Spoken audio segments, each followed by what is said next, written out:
Hello. You're most welcome to another exciting review of The 7 Habits of Highly Effective People by Stephen R Covey. And in the last review, we examined habit 1, be proactive. We did not finish it. So that is what we're going to be finishing today. Right. Habit 1, we're just starting out the 7 habits. We're starting the review of the 7 habits. So today we're going to conclude habit 1, which says be proactive. This is one of the habits that you need to obtain personal victories, and it deals with the principles of personal vision. And more importantly, we have been looking at proactiveness or proactivity, how to be proactive, right? So if you missed the last review, please do well to catch up on that, because today we're going to look at circle of concern versus circle of influence. Are you building a circle of concern, or you are building a circle of influence? Another excellent way to become more self-aware regarding our own degree of proactivity is to look at where we focus our time and energy. Do you focus your time and energy, on the things that you cannot change, things that you cannot control? Or do you focus your time and energy on the things that you can change, things that are within your power and your ability? Right. So there are so many things. Joy, bring him.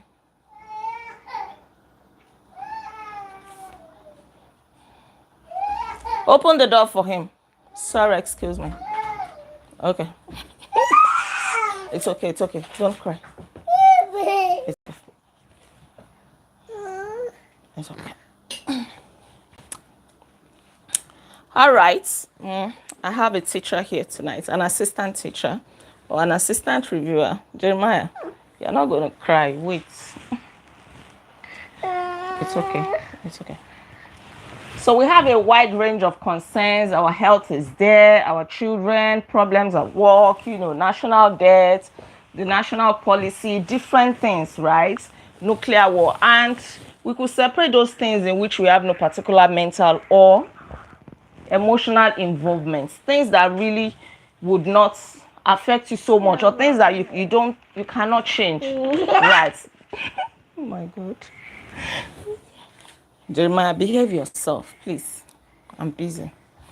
All right, so let us look at those things within our circle of concern. Because it is apparent that there are things that we have no control over. Thank you. All right. And by determining which 2 circles you focus most of your time and energy on, you can discover much about the degree of productivity. All right. Right. I'm so sorry about tonight. They might be take this one. Hi. All right. So here is a circle, right? Inside this inner circle is circle of influence. This inner one is a circle of influence. This bigger one is a circle of concern. If you're a proactive person, your circle of concern will be as big as your circle of influence, right?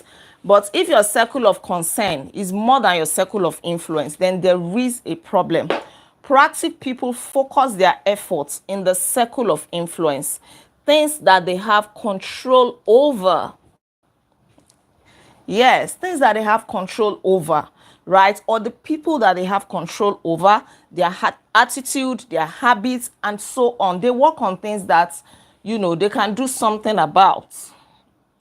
And the nature of their energy is positive. It is enlarging. It is magnifying, causing their circle of influence to increase. What do reactive people do?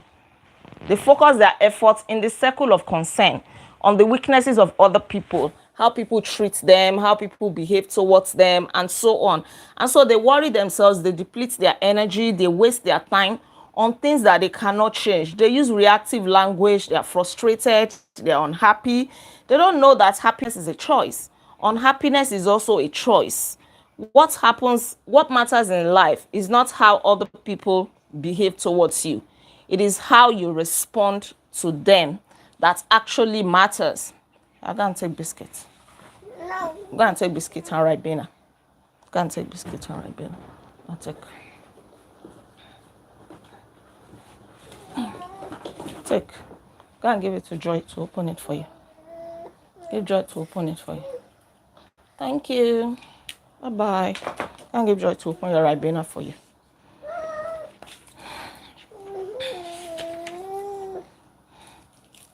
As long as you are working on your circle of concern, you empower those things that you cannot control to keep having control over you. As long as you focus on other people's rudeness, other people's attitude, other people's misbehavior, you are actually empowering your circle of concern, because you keep empowering those people to keep controlling your life, right? Because the author earlier shared with us how he and his wife were trying to change their son who was a source of concern to them. They were trying to change his attitude, his behavior, his academic approach and other things, and to also change the behavior of other people towards their son. But all of that did not work until they started changing themselves. They started changing how they saw themselves, their approach towards, their son. And all of that. That was when they started noticing a significant change in their son. Now, let us look at direct, indirect, and no control. The problems we face fall in one of these areas, direct control. These are problems involving your own behavior. Then number 2, indirect control. These are problems involving the behaviors of other people. And number 3, no control. These are problems that you cannot do anything about. For example, your past mistake. You can't do anything about it. Some of your situations or circumstances, maybe the way your boss behaved towards you, you really cannot do anything about it. But you can control your own attitude. We're going to see that as we go further. Right. So, direct control, like we said, has solved by working on our habits. They are obviously within our circle of influence. You can influence your own habits. If your boss is mean to you, you can choose to be mean in return to reciprocate that meanness, or you can choose to be kind. So your boss, the meanness of your boss should not affect you. You can choose to respond with kindness every time your boss is mean to you. If your wife nags, you can choose to nag at her back, or to answer her in a soft tone, because you can control your own habits, you can control your language, you can control your attitude. These are private victories. They are the private victories of habits 1, 2, and 3. Number 2, indirect control problems are solved by changing our methods of influence. These are the public victories of habits 4, 5, and 6. Right. So you actually can change your method. Indirect control has to do with, how you behave towards other people, or it involves the behavior of other people towards you, right? It involves other people. So you can change your method of relating with other people. Jeremiah, don't fall my stuff. It's okay. It's okay. Sorry. How do I respond to this boy now? I need to be proactive here. Somebody please help me. This is a real test of what we are learning. Don't fall my phone. I need to be proactive. Oh, jeez. This is very... Now take a pen. Go and write. This boy is disturbing me. No. It's okay. Go and write. Take this pen. All right. Sit down and write. Write A, B, C. Write. Write for mommy.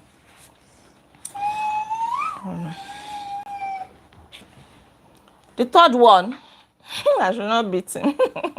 Okay. I'm in control of my attitude. Yes. I'm trying to keep my cool, right? This is a real test of what we're learning, really.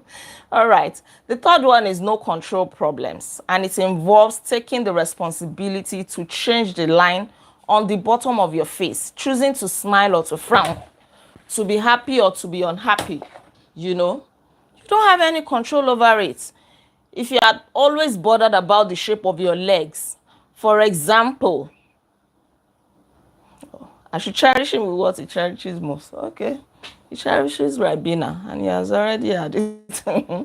Right. You are always bothered about your body, the shape of your nose, how long your hand is. You really cannot change that. You have no control over it. So if you always try to change that, you'll be frustrated. You'll be an unhappy person. Right. You always need to remember the prayer of the Alcoholics Anonymous, who said, Lord, give me the courage to change the things which can and ought to be changed, the serenity to accept the things which cannot be changed, and the wisdom to know the difference. So whether a problem is direct, indirect, or no control, we have in our hands the first step to the solution, which is changing our habits, changing our methods of influence, and changing the way we see our no control problems, which are within our circle of influence. Right. Now, expanding your circle of influence, it is inspiring to realize that in choosing our response to circumstance, we powerfully affect our circumstance. Let me read that again. It is inspiring to realize that in choosing our response to circumstance, we powerfully affect our circumstance. When we change one part of the chemical formula, we change the nature of the result. And there is a very profound story here that the author, told. He said that in a particular organization several years ago, this organization was held by a dynamic person. Their head was so active, he was creative, he was hardworking, he was talented and all of that. But he had a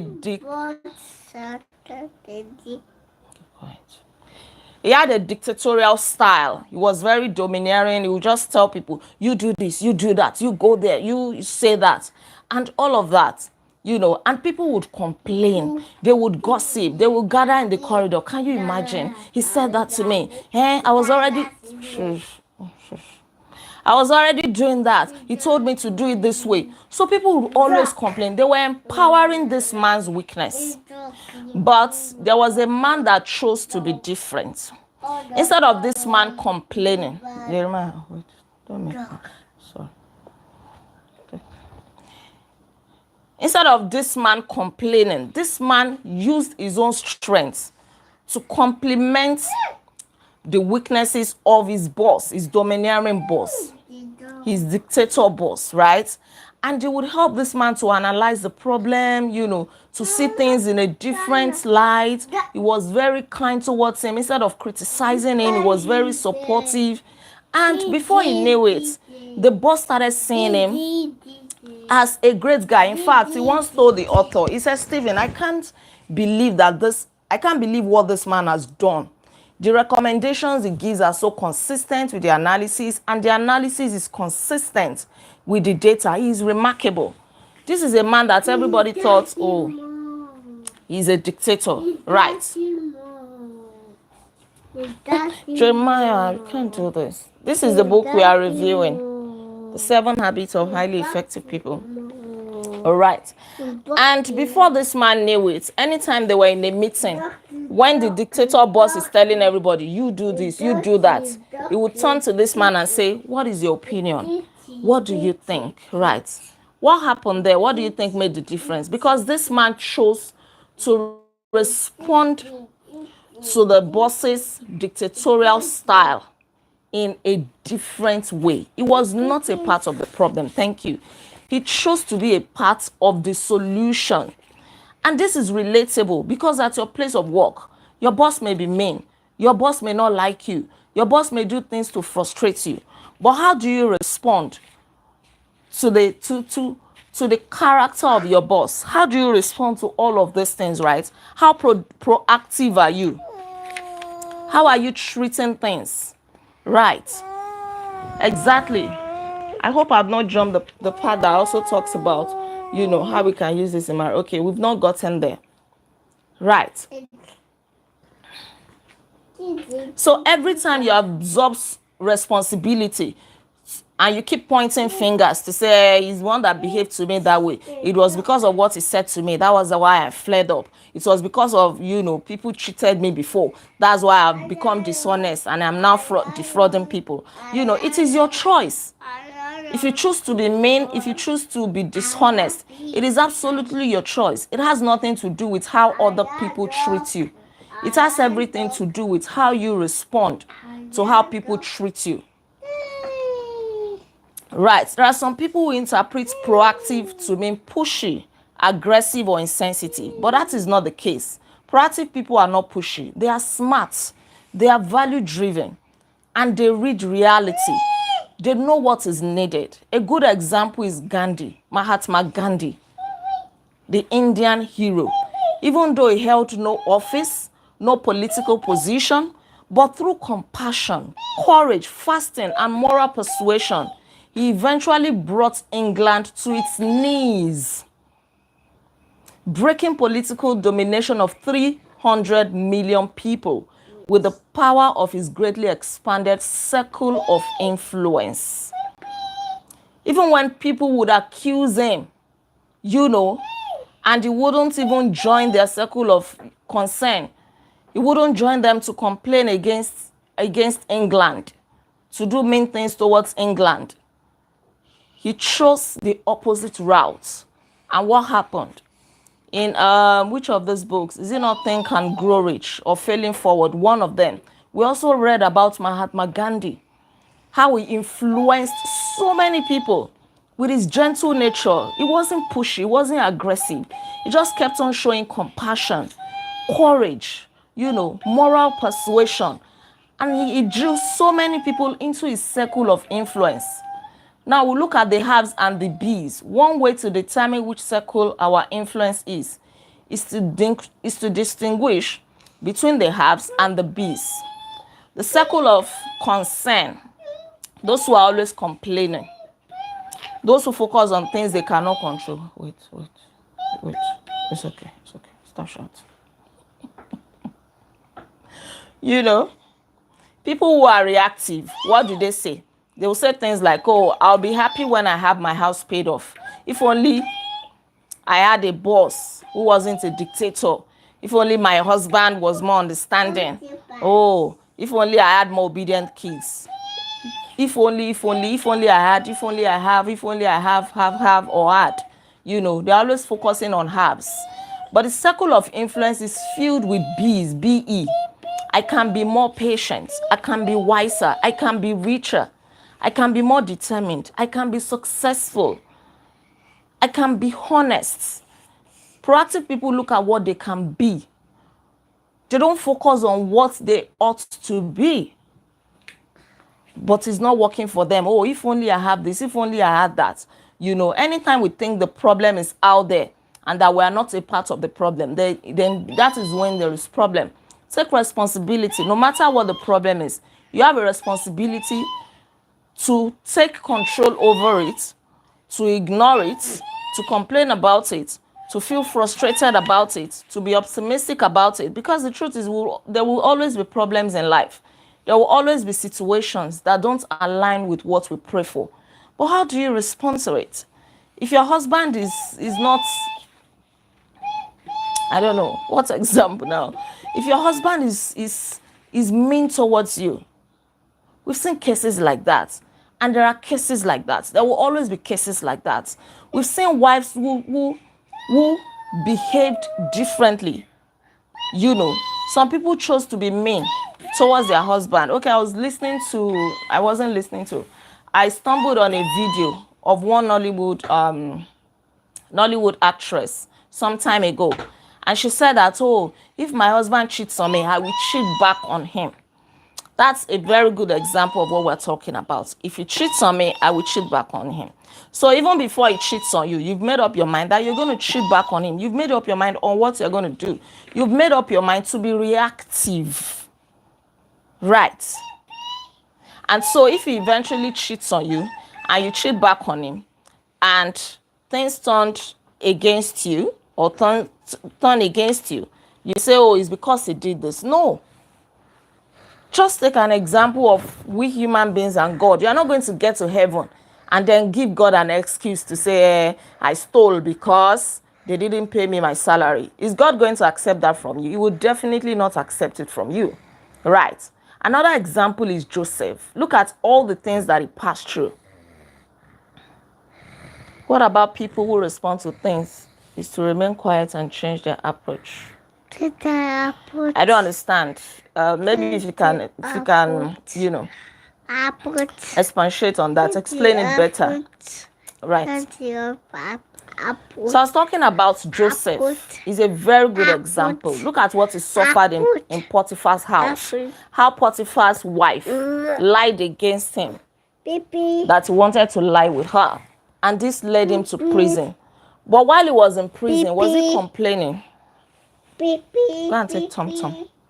Tom Tom from Joy. Go and take Tom Tom. Tell Joy to give you Tom Tom. Yes. Tom Tom is there. He did not complain. Even while he was in prison, he was serving faithfully. But what happened? Eventually, he became a prime minister in Egypt because he was proactive. Yesterday, we looked at Frankel. He was tortured. He was battered, yet he was proactive. He said that he would not be miserable. Those who were torturing him wanted him to be miserable, but he chose not to be miserable. If I really want to improve my situation, I can work on the one thing which I have control, and that is myself. If you want to take control, if you want to improve your circle of influence, work on yourself. Forget about other people.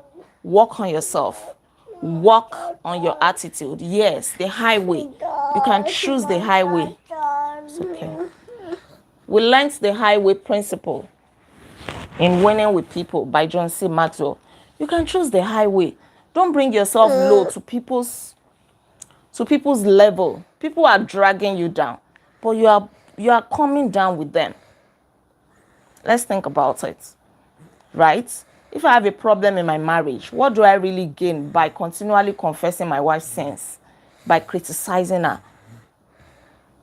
by shouting down at her, reporting her to everybody, by saying I'm not responsible? I make myself a powerless victim. I immobilize myself in a negative situation.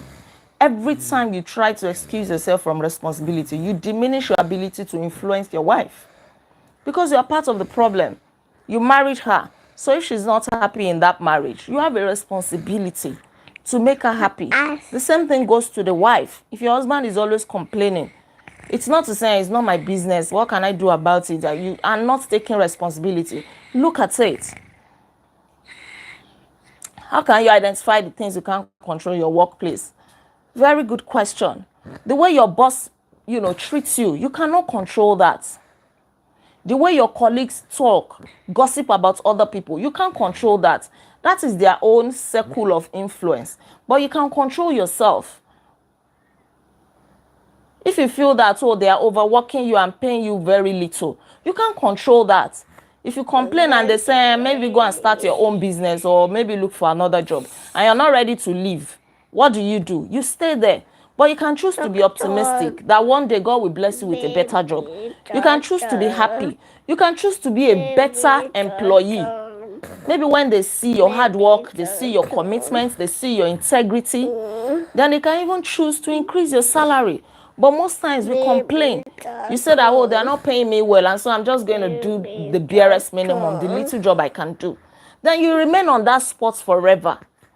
Because now you are empowering those who are maltreating you. You are giving them power. You are giving them more control. You are dancing to their tune.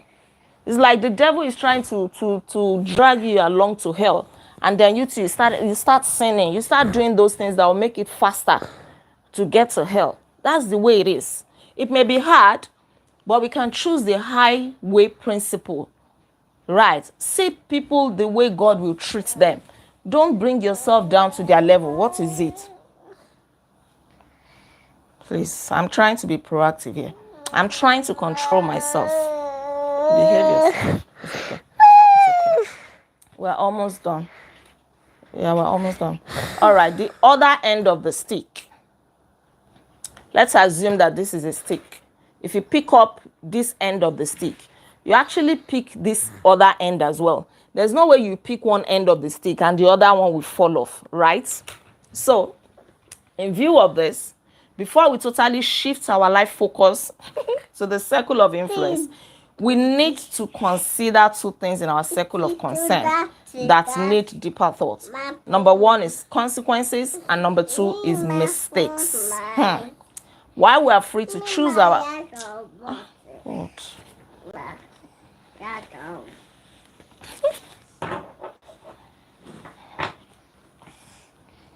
While we are free to choose our actions, we are not free to choose the consequences of those actions. Consequences are governed by natural laws. If you are a dishonest person, you will reap the consequences. If you are honest, you will get the consequences. If you take care of your children, you will reap the consequences. Abi? The rewards, in this case, rewards, right? If you don't take care of them, the consequences will be waiting, right?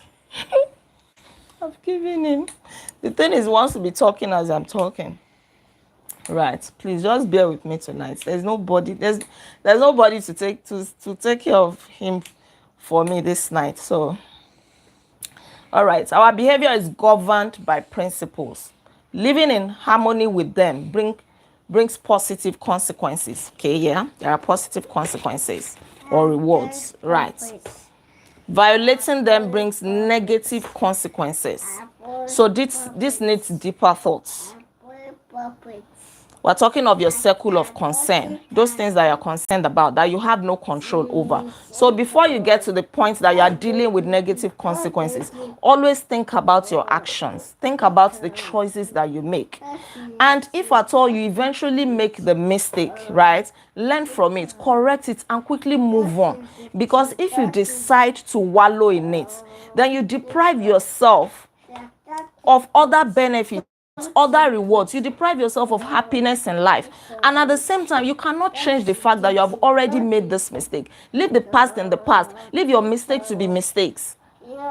If the consequences are there, face the consequences, take responsibility, subject yourself to discipline, and then move on very, very fast. Right. There have been times in each of our lives when we have picked up what we later felt was the wrong stick. Once you pick up the stick, one end of the stick is your choice. The other end is your consequence. So as you are making a choice, whether positive or a negative, if it is a positive, one end of the stick is positive choice, then you pick up positive consequences. If one end of the stick is a negative choice, you pick up negative consequences. They go together. You cannot be making bad choices in life and then you expect not to face the consequences. You pick up one end of the stick, the other end is coming up with you. Right. And when it comes to your mistakes, if we have the choice to repeat things, to correct our wrongs, some of us will wish that we never made those mistakes. But you have already made them. Learn from them very, very quickly. All right. Now, the last thing we're going to look at is making and keeping commitments. At the very heart of our circle of influence is our ability to make and keep commitments and promises, both to ourselves and to other people. Stop breaking your promises to yourself. You are not building a strength of character. You are not building integrity. And if you find it difficult to keep your promises to yourself, to reach your goals, to achieve the goals that you are setting, then you find it hard to keep to other people. It means that you don't even value yourself enough. Then how can you value other people? Stop it. Take. Keeping our promises is the essence of our growth. It helps us to build our character. All right. Anytime you make a promise, keep it. If you tell somebody you are coming, make sure that you actually go. And if at all something comes up, you cannot go. Don't wait for the person to be asking you, are you not coming again? No. Be the first to call. Anytime I make a promise and I can't fulfill, I feel bad if the person beats me to it. If the person is the first to ask, you said you would give me this thing, you didn't give me, right? Before it gets to that point, quickly put up a call. Oh, I'm running late. Oh, I'm sorry. I won't meet up with the appointment again. Quickly say it. Don't wait for them to be asking you. For example, in this reading club, some people have no sense of accountability or responsibility, right? Meanwhile, some people do. If they cannot attend a book review, they say, oh, I'm sorry, I couldn't join the review. That is a sense of responsibility. That is being proactive. Because after a while, nobody is going to ask you. In fact, nobody will ever ask you, except you are in the, You are very close to some people. Say, oh, you've not been joining reviews, right? But don't wait for people to always ask you, oh, why didn't you pay the money? Oh, you borrowed money, you said you are going to pay. Why didn't you pay? And then you start explaining. Do the explanation before they ask you. It puts you in a positive light with them. It puts you in their good book, right? And it shows that you are proactive.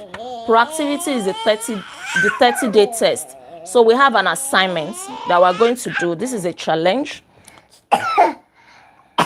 Sorry. Sorry. This is a challenge to test the principle of proactivity. That's a fake cough. Oh my gosh. It is well. All right. We are going through our challenge now, Abi. The author wants to challenge us to test the principle of proactivity for 30 days. Simply try it and see what happens. Before that, I want to read the preceding sentences. It says we don't have to go through the death camp experience of Frankel to recognize and develop our own proactivity. It is in the ordinary events of every day you can test your proactivity. It is in the ordinary events of every day that we develop the proactive capacity to handle the extraordinary pressures of life. It is how we make and keep commitments, how we handle a traffic jam, how we respond to an irate customer, a rude customer, an irrational customer, or a disobedient child, a troublesome child, how we react to a nagging spouse. It is how we view our problems and where we focus our energies. So for 30 days, this is what you're going to try. Work only in your circle of influence. Make small commitments and keep them. You can start with anything. Maybe tell yourself, I'm going to save up money for the next 30 days. Or I'm not going to miss this book review for the next 30 days, right? Or I'm going to be kind to that my rude and mean, insensitive colleague, for the next 30 days. That I'm going to be the light, not a judge. I'm going to be a model, not a critic. I'm going to be part of the solution, not the problem.